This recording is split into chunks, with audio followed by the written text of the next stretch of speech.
agreement marks a historic milestone for the Great Lakes region, bringing an end to a 30-year war. The United States, in coordination with the African Union, Qatar, and Togo, will continue supporting full implementation of this comprehensive peace deal to pave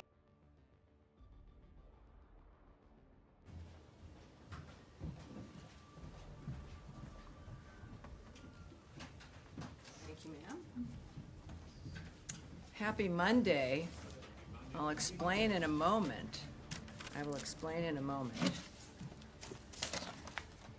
Thank you for being here.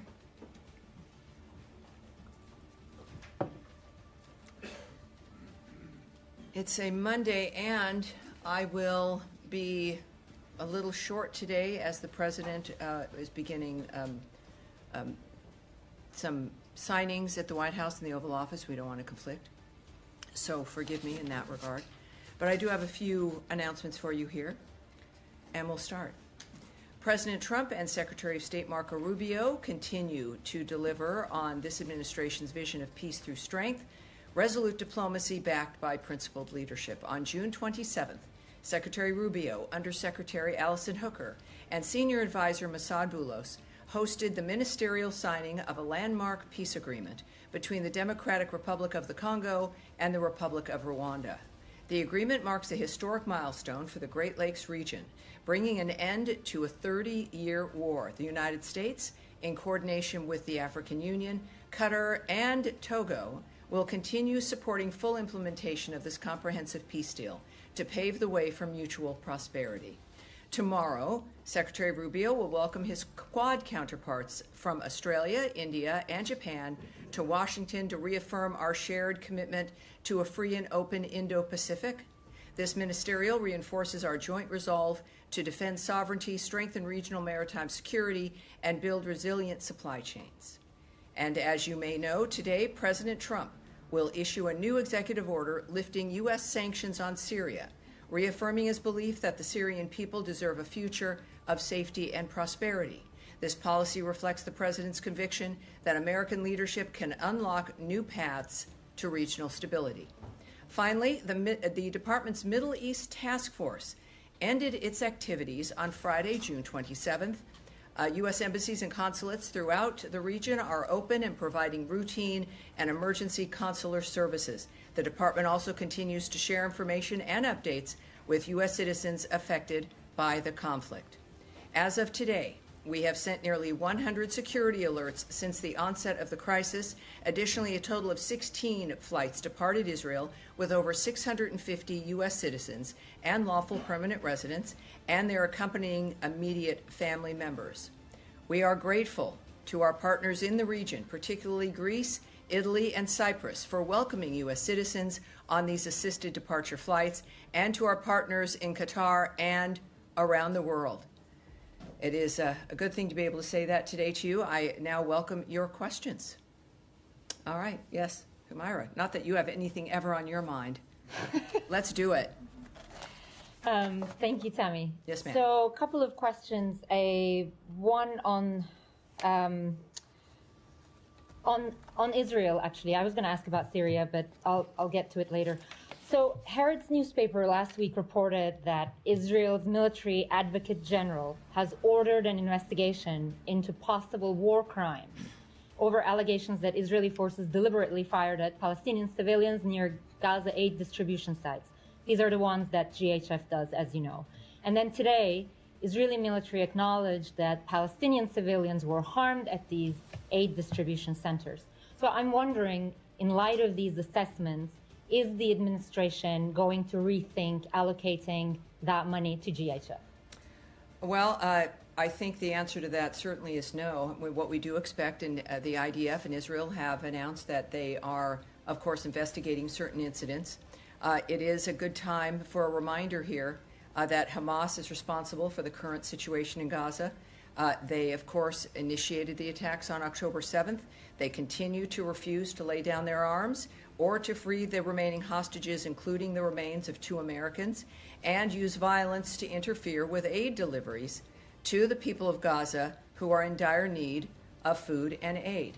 So in the meantime, I think that we also have to recognize that, of course, this remains a war zone effectively. There are 4 sites working for the GHF.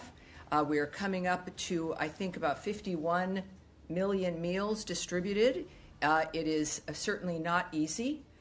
There are efforts in those on the ground who do not want this to be a success, who have made the lives of the people of Gaza miserable for decades now. And this is a key, unlocking a door to a better future. So this is what the president has asked for, which is a new approach for Gaza. There is a demand, understandably, for aid to get in. The GHF is doing that. And as we also, of course, decry loss of life and the violence that it continues, but that's why we do what we do, and we continue to work for a ceasefire as well. Yeah, I understand all that. A quick follow-up on that. I completely understand what you're saying.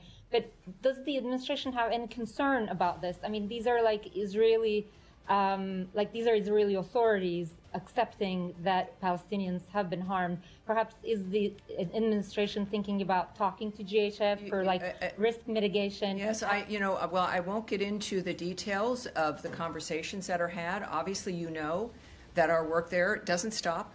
We continue on. We're still working. The president noted the other day that there's potential for a ceasefire. We look forward to that. Clearly, it's been maybe a little over a week since American power and Donald Trump's leadership has changed the Middle East forever. So there's still more to do. We recognize that Israel is doing the appropriate thing with investigating certain allegations, and we certainly, like everyone else, will be watching that.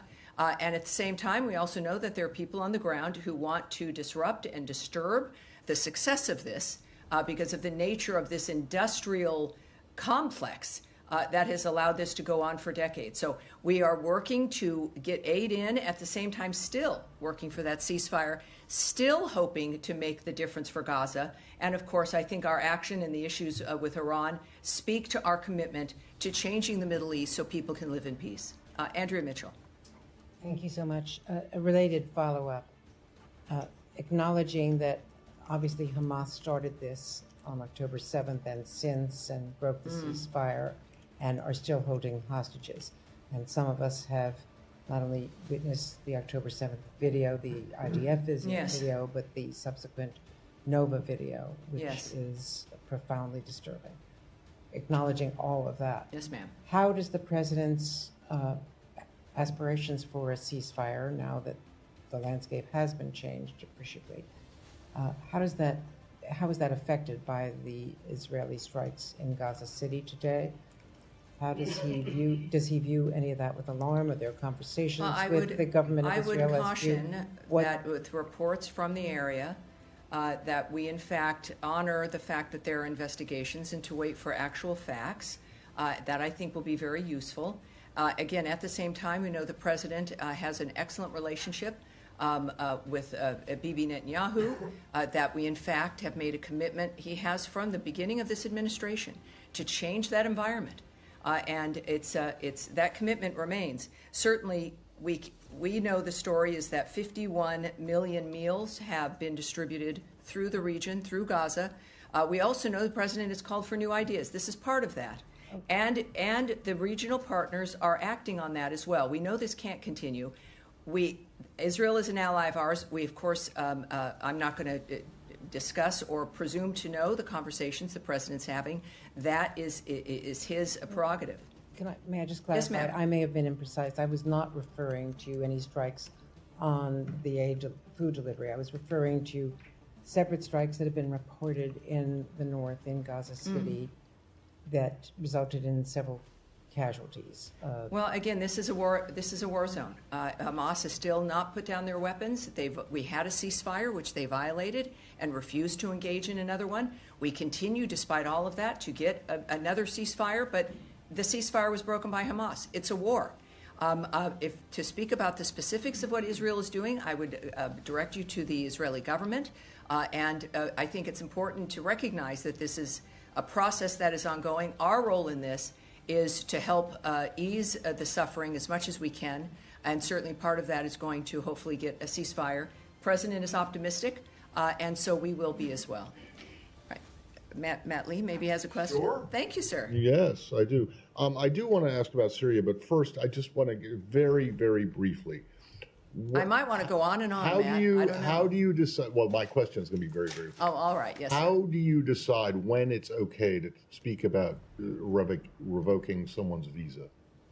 Because for years and years and years, decades in fact, in covering this building, it's always the mantra has been visa records are confidential.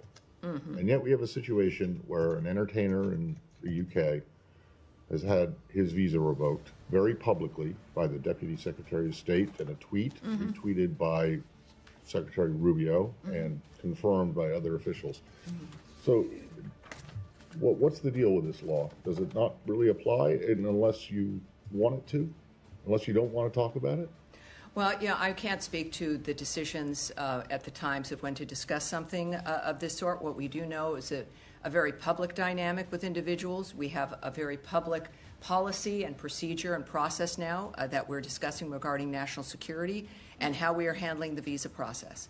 In this particular case, of course, what you're referring to is the tweet from our Deputy Secretary of State, Christopher Landau, that the State Department has revoked the U.S. visas for the members of the Bob Dylan band in light of their hateful tirade at Glastonbury, including leading the crowd in death chants.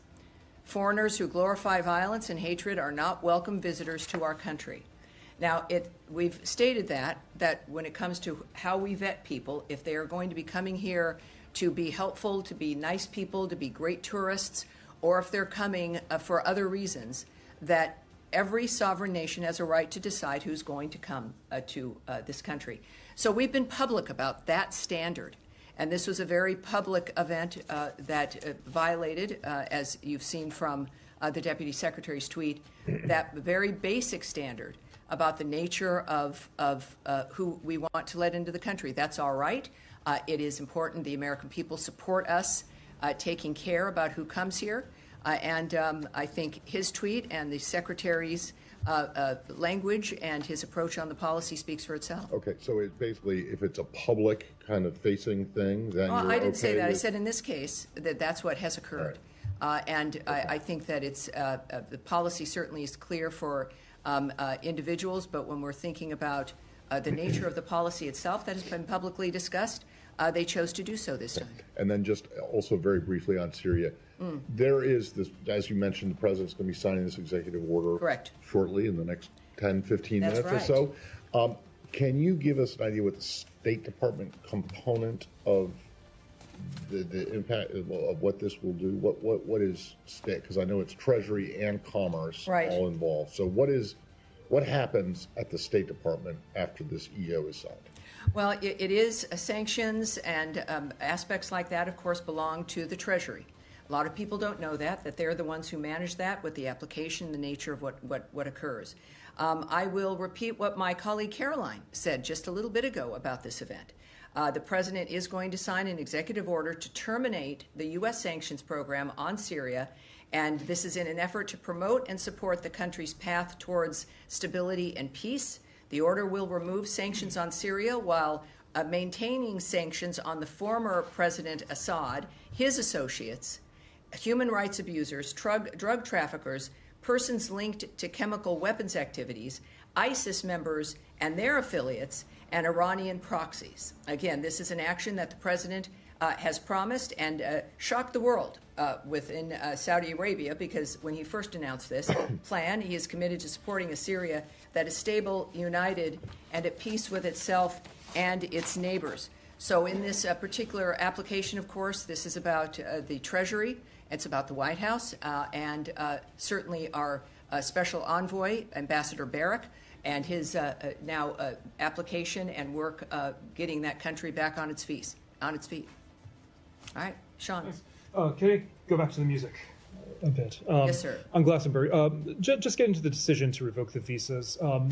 Members of this administration, particularly the vice president, been very vocal about free expression, saying that even if things are hateful, particularly the Vice President took to task Germany and to a certain extent the UK, saying that there are laws that prohibit hateful content and insults, that those are inappropriate. What's the difference here? I mean, I'm not justifying, I'm not supporting the Bob Dylan as a band, but why is it that that this speech is out of line while you have there's at the same time a push to not to outlaw free expression elsewhere when it comes to insults? Right. I think that, again, this is not about the nature of a concert, I suppose, but it really is about our standards, about who we let in the country.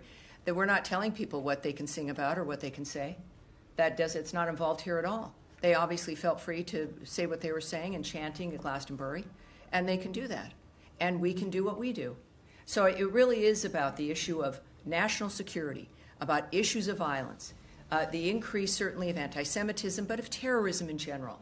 That dynamic, the crime in the United States, what happened with the open border, the transnational gangs that are here, this kind of wanton dynamic that has ruined American lives, that has created cities that are unlivable, and every American deserves better. They deserve to know they have leadership, as we do now.